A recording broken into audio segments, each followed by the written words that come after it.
I wonder if it's not a thief. I frowned at the men's and women's shoes visible at the entrance. Our house should be empty, with neither my husband nor I present. Yet, there's a presence of someone, both at the entrance and in the bathroom. The vulgar voice coming from the bathroom made it clear someone was having a good time. It's common for husbands to call their mistresses over when their wives are out, but that's impossible. This voice, could it be? My husband, standing next to me, is staring at the bathroom with a pale face. My name is Taylor. I've been married to Kevin for 2 years. Being a dual-income couple, we don't have children yet. However, I believe we lead a peaceful and affectionate life, going out or traveling on our days off. Fortunately, neither our parents nor our in-laws rush us about having children. In fact, our parents and in-laws live nearby, allowing us to have a good relationship where we can gather for family dinners. The slightly old but magnificent house we rented was introduced to us by our in-laws. The dinner parties, which happen once a month, if at all, are mostly held at our place. The standard is for Mom and me to cook, enjoying the evening with Dad's favorite wine and the food brought by our in-laws. That day, Mom had come over from the morning to prepare for the dinner party, but the usually cheerful Mom seemed somewhat gloomy, cutting the ingredients and expressing concern. Do we really need this much? We might not be able to finish it all. She started saying things she wouldn't usually say. Mom, what's wrong? We've only prepared the usual amount for today. When I dared to ask, Mom looked at me surprised, and then laughed it off. I'm sorry, dear. It's just that Dad has been eating less lately, and I'm worried. Really? Is Dad not feeling well? Dad has been an independent businessman since his youth, the so-called entrepreneur. Dad has always been focused on work since I was a child, and I hardly have any memories of him playing with me on his days off. Even so, as his daughter, it worries me to think that he might have worked himself sick. Mom seemed hesitant to say it, but perhaps thinking it cruel to worry me unnecessarily, she finally opened up. It's not an illness. Dad is perfectly healthy. But lately, he's been cold, finding fault with dinner, or commenting on how plain my clothes are. What's that about? That's terrible, saying such things to Mom, who's always been the backbone of our home. I'm fine. Maybe Dad is just a bit tired from starting a new business. Mom insisted she was okay. The conversation drifted off, and though concerned, I went back to cooking. Today, we plan to lay out a lavish spread, including Dad's favorite steak and pie, as a gesture of support for his new business venture. As for what Kevin was doing, he's the type who can't rest until every nook and cranny is clean, given his fondness for cleanliness. Even if it's just family, he meticulously cleans the entrance and living room whenever we have guests. As I began to tidy up the planters in the garden, Dad, my mother-in-law Sarah, and my father-in-law Sean gathered around. Taylor, can I have a moment? Yes, Sarah? This happened as I was checking the temperature of the pan to cook the steak. Sarah, who appeared in the kitchen, had a grim expression for some reason. She silently handed me a box that seemed to be a gift, and puzzled, I accepted it. To my surprise, it bore the logo of a restaurant famous for its steaks. Indicating she had gone out of her way to bring it, upon opening the lid, I found it contained thick, high-quality steaks, their savory aroma whetting the appetite. It seemed we had inadvertently prepared the same dish. However, I thought it would be easy enough to just cook fewer steaks. After all, it wasn't the first time our gifts had coincidentally matched. Wow, did you go out of your way to buy this? We heard it was a celebration, but you could have told us about the steaks. This is awkward. Can we just serve the gift steaks today? But you have Kevin, and you two can eat it, right? We're not young anymore, and too much meat can be hard on our stomachs. I found myself at a loss for words. Everyone is nearing 60. It felt wrong to prepare so much food and have it go to waste, especially after Mom helped with the preparations. You should have said something. How thoughtless. I was taken aback by Sarah's comment as she left. However, she didn't notice my reaction and exited the kitchen with the steaks. It was my first time being on the receiving end of such a remark. We had never coordinated on gifts before. Even when things ended up being the same, it turned into a source of laughter for us. Moreover, all previous gifts had been sweets or similar items.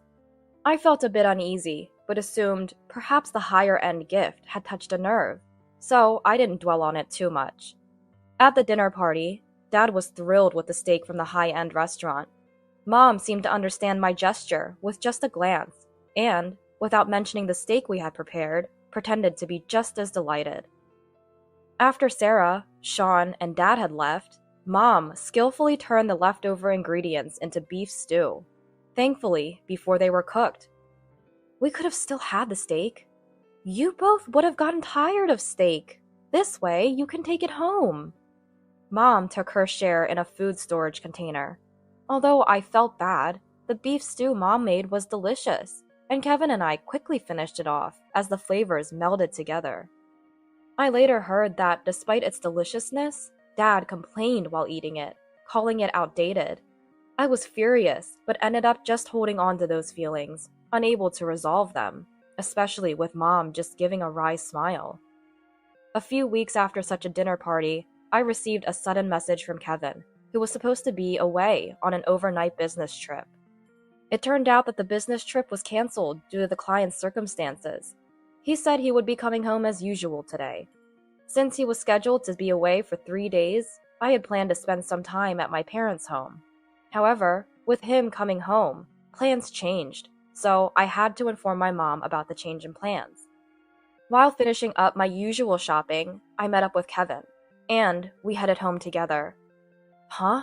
Did we forget to turn off the lights? I thought I had. When we arrived home, there was a light leaking from the entrance, even though I was sure we had turned everything off before leaving. Concerned about the wasted electricity, I apologized, but Kevin reassured me. Don't worry about it. He chuckled as he inserted the key into the front door, then fell silent. What's wrong? The front door is unlocked. Kevin's words made me catch my breath, thinking it might be a burglar. I quietly activated my mobile phone and started recording. After I nodded to signal him, Kevin slowly opened the front door. Whose shoes are these? In the entryway, there were a pair of men's leather shoes and women's pumps. Kevin's remark made it clear these shoes belonged to someone we didn't know. If these had been Kevin's, and he wasn't here right now, I might think he was cheating by bringing another woman home. But he's right here, next to me. Someone unknown to us was in our house. Sensing my reaction, Kevin grabbed his umbrella, ready to swing it at any moment, and moved forward. Then, we saw the living room light was on, and the food that seemed to have been bought scattered on the table. Strange for a burglar, I thought. Then I heard a voice. Approaching slowly, it became clear the voice was coming from the bathroom. It seems that the person speaking is inside the bathroom.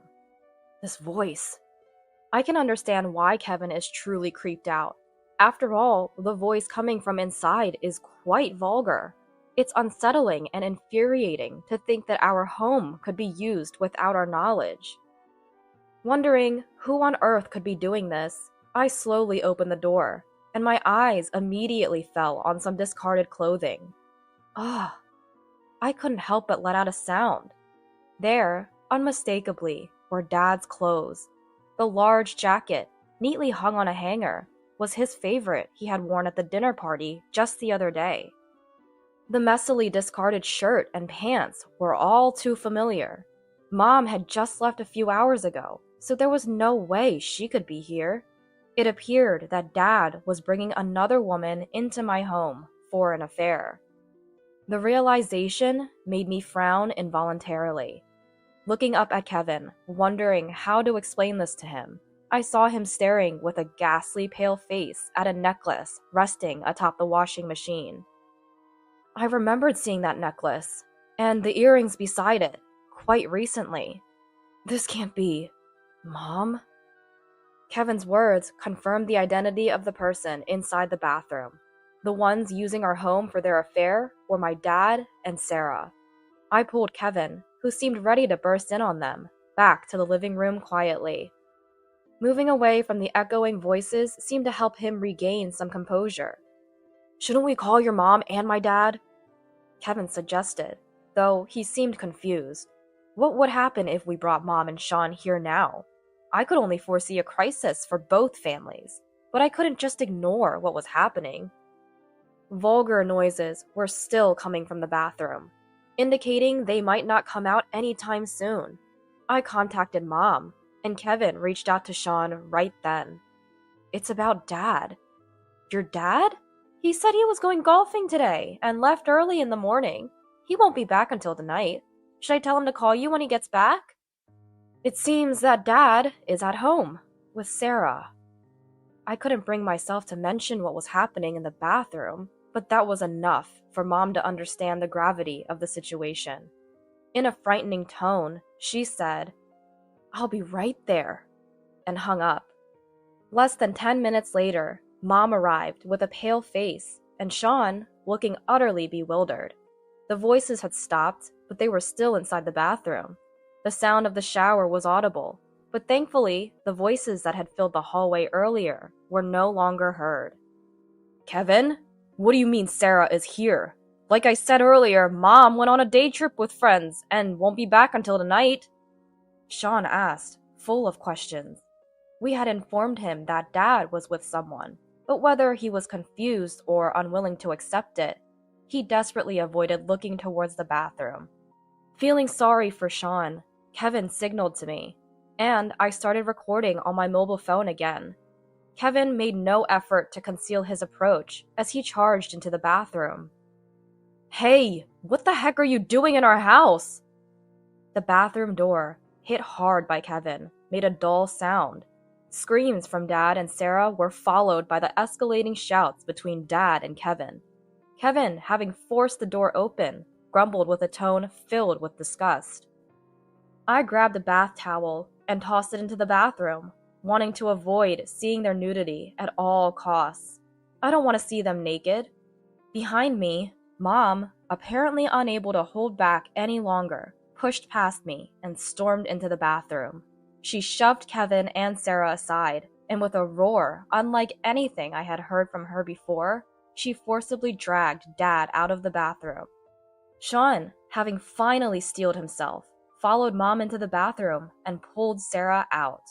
Then, both of them hastily dressed in their hastily discarded clothes, sitting in the hallway with their hair still damp. In just a matter of minutes, all of us, myself included, were panting heavily, our shoulders rising and falling with each breath. Mom's thin voice broke the silence. "Why?" Her question marked the beginning of Dad and Sarah's explanations. It all began with Sarah's crush on Dad. Given that Dad is a company president, he has connections with some flashy industries. He pays much more attention to his appearance than men his age, and even from my perspective, he's stylish and sophisticated. Sarah reportedly fell for Dad from the moment they met, captivated by his demeanor. Their relationship started to develop during the family meetings organized for mine and Kevin's wedding. Sarah, trying to portray herself as a good woman, eagerly took charge of organizing the dinner parties, gradually becoming closer to Dad. At one of these dinner parties, she finally gathered the courage to confess her feelings. At this point, Kevin, looking nauseous, glared at Sarah, but the problem also involved Dad. He was drawn to Sarah, who adorned herself with bold makeup and flashy clothes, exuding a feminine allure, over Mom, who diligently looked after the home. However, both Dad and Sarah had their own families. Mom often worked at the same company as Dad, and on Dad's days off, Sean usually had a similar schedule. Therefore, they needed a place to meet discreetly. Surprisingly, they chose our home. Kevin and I, having a hobby of taking short trips and staying at hotels, even if they were nearby during long weekends, inadvertently provided them with the opportunity. At that point, Sarah said, "It's not safe to leave the house empty for too long, so I'll check on it." She would say this to confirm our absence, and then contact Dad. Since we were neighbors and shared our plans without any suspicion, our house was unknowingly made available for their use. We never gave them a spare key. thinking it impossible for them to enter. But it seems they secretly took the key during one of the dinner parties and made a copy. Moreover, they were careful to leave no trace of their presence in our house. They brought their own food, took all the trash with them, collected any hairs from the drain after using the bathroom, and wiped down any moisture before leaving. This time, Dad contacted Sarah after finding out that I was going back to my parents' house because of Kevin's business trip. I had only informed Mom about the change in plans, leading to this unexpected encounter. If it hadn't been discovered now, it's hard to tell how long we would have been deceived. Naturally, both were served with divorce papers by their respective partners, faced claims for compensation in the divorce proceedings, and were disowned by Kevin and me. Although Dad and Sarah admitted to their actions initially, they started claiming we were lying and had no evidence later. However, I had recorded everything on my mobile phone, and presenting that as evidence, the divorce proceedings went smoothly with lawyers involved. We used the settlement money to move into an apartment. Kevin, who was a bit of a germaphobe, has developed a complete aversion to the bathroom from that day, refusing to even go near it.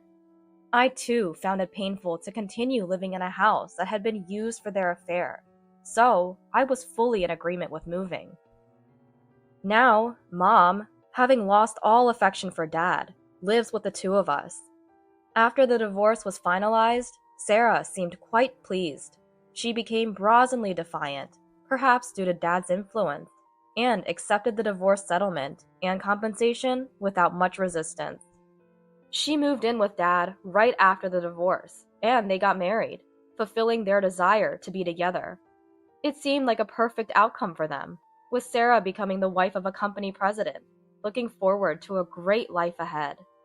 However, their plans went awry. Dad's new business venture failed, and the company's performance rapidly deteriorated, like a balloon being deflated. Mom, upon hearing this, simply nodded as if to say it was to be expected. Who do you think was covering for Dad all this time? Indeed, it was Mom who had been diligently managing the complaints about Dad's forceful business tactics, both inside and outside the company, quietly supporting the business. She handled a major part of the company's accounting and dealt with clients. Naturally, she resigned from the company at the same time as the divorce. And Dad, far from opposing this, was eager to get rid of her, leading to an inadequate handover. As a result, the company was left with employees dissatisfied with Dad, and many followed Mom's lead and resigned, leading to a shortage of staff. Dad had always thought that supporting him was a wife's duty, so he naturally expected Sarah to take over. However, Sarah, who had always been a housewife, had no understanding of the business and proved to be of no help at all. The exodus of employees, fueled by the president's divorce scandal, became widespread gossip, leading clients to withdraw from Dad's company one after another, citing poor performance. Dad's company couldn't survive even half a year and soon went bankrupt. Their house and assets were seized and burdened with significant debt, including unpaid wages. The two managed to find refuge in a cheap apartment, living a meager existence. Dad, despite his age and wishing for a company that would treat him as a president, couldn't secure a new job. Naturally, his unemployment persisted, and he resorted to gambling as a means of stress relief.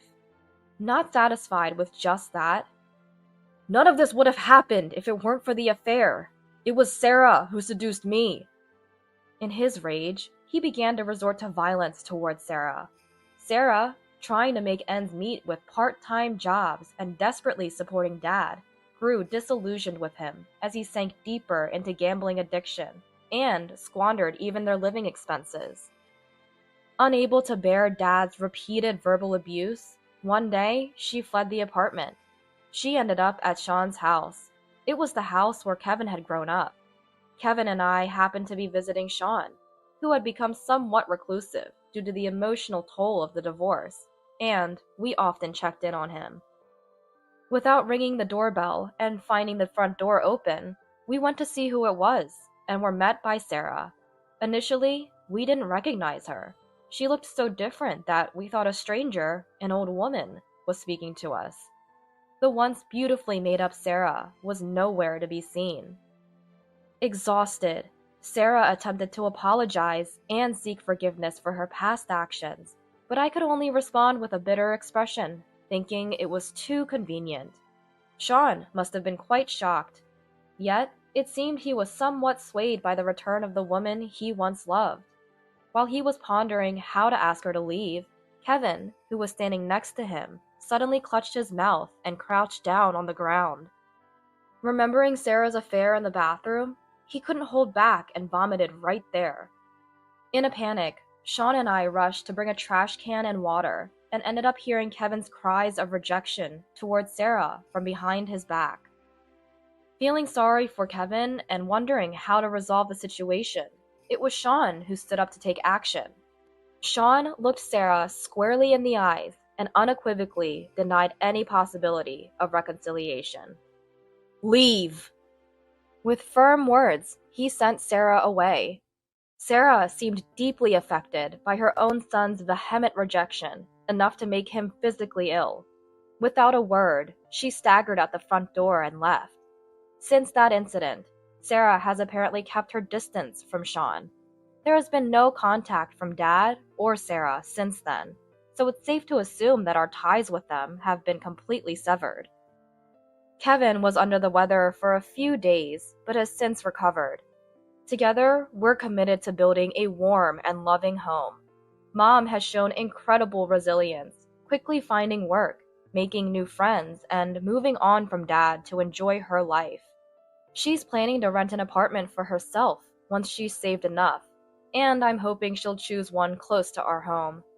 As for Sean, he seems to have perked up a bit after adopting a stray cat that wandered into his yard. Taking in one cat has apparently led to more cats gathering at his place, and now it's known in the neighborhood as a popular hangout for cats. The ordeal caused by Dad and Sarah involved the whole family in a tumultuous situation. However, those of us who remain have strengthened our bonds and are doing our best to move forward. My name is Alyssa, a 36-year-old housewife juggling part-time work and raising 2 children. While I'm generally content with my day-to-day life, my husband Jackson, a corporate employee of the same age, often prioritizes his mother Shannon over our family. Plans for family outings are frequently altered to accommodate Shannon's requests, such as weeding her garden or accompanying her on shopping trips, even if it means canceling visits to my parents' home. Jackson has even gone as far as changing our child's birthday cake from their chosen character theme to a fruit tart recommended by Shannon, under the guise of it being healthier. Mom says kids need to eat lots of fruit and get their nutrients. His disregard for our children's disappointment leads to frequent confrontations between us. Shannon, for her part, seems to relish Jackson's prioritization of her, deriving a sense of superiority from it, even if it comes at the expense of her grandchildren. "Sorry about that, kids. It's Grandma's fault." Yet, her apologies are delivered with a smile. Moreover, Shannon's condescending attitude towards me, coupled with external praise of her as a wonderful mother-in-law, strains our relationship further. Since the passing of my father-in-law, Jackson has indulged Shannon even more, exacerbating her behavior. With our 10th wedding anniversary approaching, I suggested we do something special. "Hey, since it's our 10th anniversary this year, how about we go out for a meal at a restaurant? We could ask Shannon or my parents to watch the kids." Has it been 10 years already? Sounds good. Let's book a nice place. What was that restaurant that was featured on TV? We decided to book a reservation at an upscale restaurant we wouldn't normally visit. Jackson was enthusiastic and quickly called Shannon to ask her to watch the kids. Even though it was still nearly 2 months away, I was looking forward to a special anniversary celebration. On the anniversary day, I was entertaining the kids while eagerly anticipating the evening. Jackson, who said he would come straight home after work, hadn't returned. Perhaps he suddenly had to work overtime, but I spoke to him this morning and he shouldn't have forgotten that it was today. These thoughts have been circling in my mind for a while now. After all, there's been no reply from Jackson, despite my attempts to contact him, leaving me completely in the dark about the situation on his end.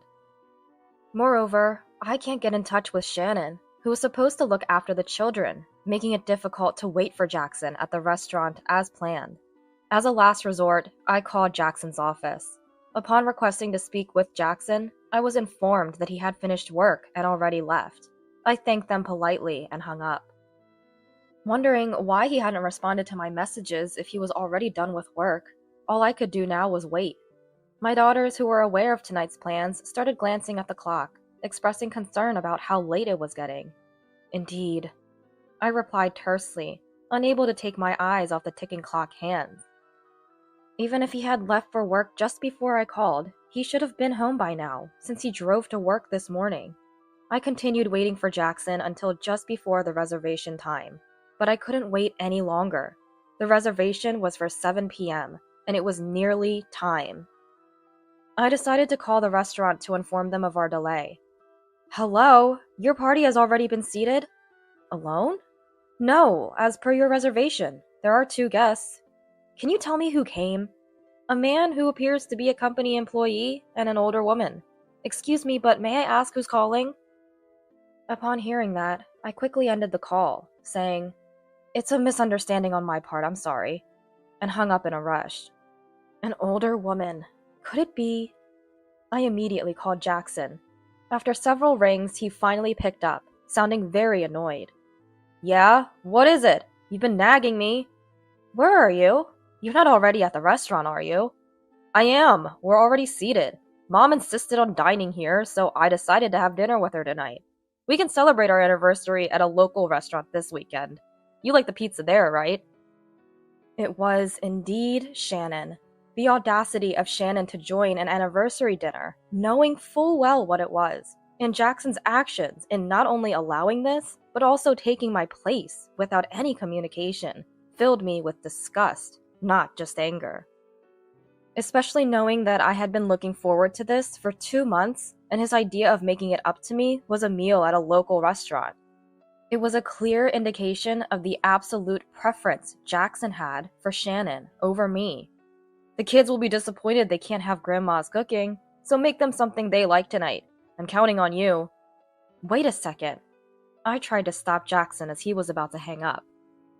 Our parents gave us gifts for our 10th anniversary, you know. They said they wanted to hear all about our dinner. Gifts? Your parents always give me stuff I don't like. Just throw away anything that's not cash. Jackson's suggestion to discard gifts filled with everyone's well wishes was appalling. I gave him one last chance, almost as a gesture of mercy. Alright, but you might regret this later. You sure it's okay to throw them away? Jackson seemed puzzled by my insinuation, but his stance appeared unchanged. Regret what? I just need the cash. Oh, the food's here, so I'm hanging up. Don't call me again, alright? Bye. I sighed as I hung up the phone, noticing the worried looks from my children. It's gotten a bit late, but who wants to help me with dinner? Their eager hands lifted my spirits slightly. After dinner, I did as Jackson had said, sorting through the anniversary gifts. I kept the cash and prepared to discard the rest, feeling ashamed and sorry for those who had given them to us. It's astonishing that I've managed to stay with Jackson for 10 years. After finishing up and putting the kids to bed, Jackson came home. Don't you think it's terrible to prioritize Shannon, even on our special 10th anniversary day? It was my invitation, and you knew I was looking forward to it. You could have had dinner with Shannon any other day. Yeah, don't sulk. I said I'd take you to the local restaurant next time, right? I'll even pay for half of it. It's not just about that. You said we didn't need the gifts everyone prepared for us because it's our anniversary. You're being persistent. I have work tomorrow. Can you just let me sleep? Jackson completely ignored the issue and went straight to bed after his shower. The next morning, thinking it was my last chance, I tried to talk to Jackson about yesterday's events. Hey, about the celebration gifts. Jackson, visibly annoyed, ignored me and left the living room. Then went off to work without saying anything. Still angry from yesterday, I decided there was nothing more I could do after seeing his attitude. After seeing the children off to school, I received several calls from Jackson within just 3 hours. Thinking he was calling earlier than expected, I answered the phone to hear Jackson start speaking in a rushed manner. Hey, those celebration gifts you mentioned yesterday, who gave them to us? What do you mean? From my parents, friends, and your boss, Mr. Jones. Even the company president gave us something. What? You never mentioned that. I did. I said they were gifts from our parents. You should have made that clearer. Mr. Jones and the company president have been close to my dad for years, and our families have been acquainted since I was a child.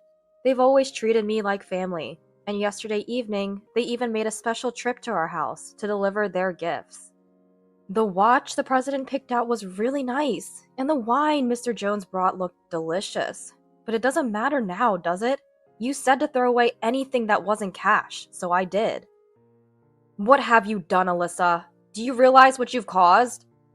Jackson was furious, but I wondered on what grounds he had to complain. I asked you if you were sure, and I tried to talk to you about it last night and again this morning, but you ignored me every time, Jackson.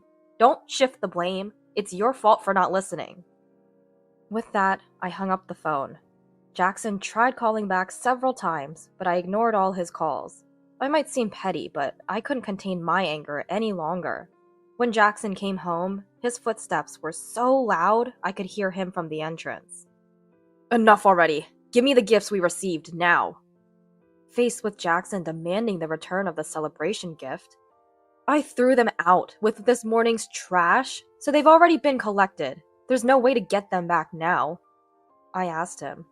Jackson's anger reached a level I had never seen before. He shoved me and stomped on the floor. That's just unbelievable! Can't you differentiate between right and wrong, Alyssa? What's truly unbelievable is knowing it's our anniversary dinner and still going to the restaurant with Shannon, and telling me to throw away gifts without even looking at them is just insensitive. I lashed back at Jackson as he continued to shout. Amidst the heated argument, Jackson kept insisting that I was the one at fault. Just say you threw it away and apologize to them. I've already told everyone at work that, so there's nothing we can do now. Enraged by Jackson's selfish reasoning, I lost my temper. Oh, is that so? Then I'd like them to come here so I can apologize directly. What? What do you mean by that? It was clear he wasn't expecting my response. As the door to the next room opened, Jackson's face showed sheer panic. Mr. Jones and the president, appearing from the other room, left him dumbfounded. After hearing from Jackson, they found my behavior out of character and called me to hear my side of the story. I explained everything, starting with the fact that I had called his office while waiting for Jackson to come home. After hearing my explanation, concerned that a misunderstanding had arisen between us due to their celebratory gift, Jackson and I agreed to discuss the matter further, and I decided to invite him over to our home. I decided it would be best to let him calm down before we talked, so I asked him to wait in the next room.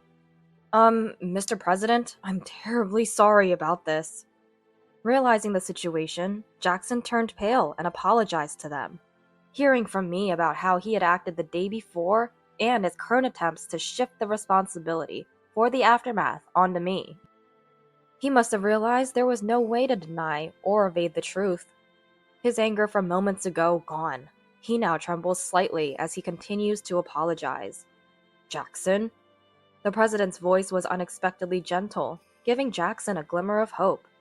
This is a family matter and not related to the company, so I won't comment as your boss. That's right, we promise it won't affect your job evaluation. But remember, we're Alyssa's friends first and foremost. We'll have to excuse ourselves from any personal interactions with you moving forward. Jackson, who had boasted about his personal ties with them at work, was in disbelief. You can't be serious. Alyssa, say something. Isn't it embarrassing to involve others in a marital dispute? This isn't just a marital dispute. You mishandled the gifts from everyone, losing their personal respect. And frankly, I no longer need a husband who always puts his mother first and blames his wife for his own mistakes.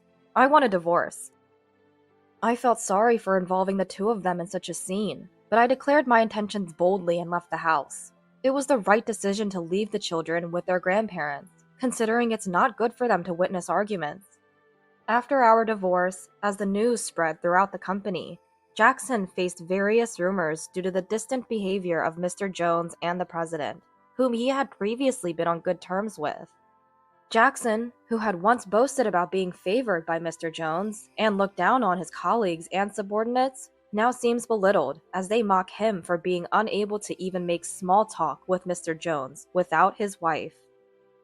Although there was some resistance leading up to the divorce, after the separation, he paid child support and met with the children once a month.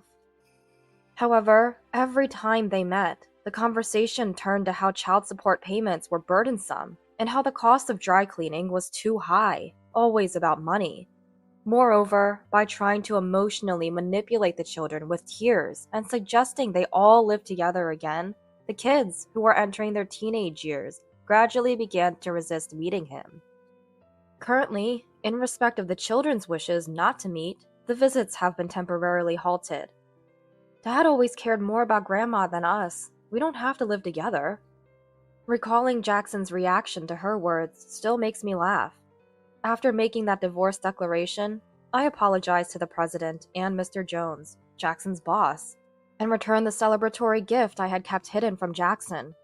They accepted the return, and from Mr. Jones. A divorce celebration gift!